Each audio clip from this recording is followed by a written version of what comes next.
Matthew, that sequence at the end there where you kind of did a scrum halves job, we actually felt the ball was bouncing when you touched it away, and then there was a debate about the officials, but we were pretty certain that it was a 14-yard free. It was a technical, I don't know what kind of frees you call those ones. Well, I thought it was a free out before that ever happened anyway, but it's not my decision. It's not my decision, and it's not my place to comment. I'm just delighted we got over the line.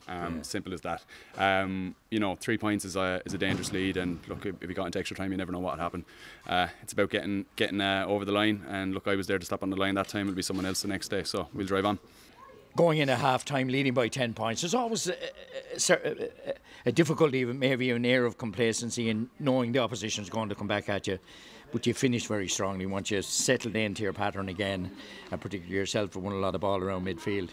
Yeah, look, we would have targeted a quarter-final. It's the first one we've won since 2015. First championship game, I think, win in a knockout, isn't it, since 2015, Matthew? Yeah, I believe so. Look, we've missed chances before, but ultimately that was the monkey to get off our back today. Quarterfinals and knockout games are never ever won easy, regardless of the score at half time. Look, we were delighted with our first half performance, got well on top.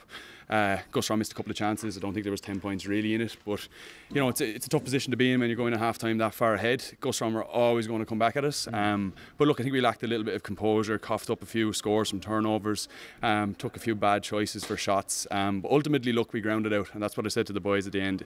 You have to grind these out. Not everything's going to go your way. The other team's going to get a purple patch, but look, we're rolling on. Semi-final next week, and we'll see who we get, and it's where we want to be.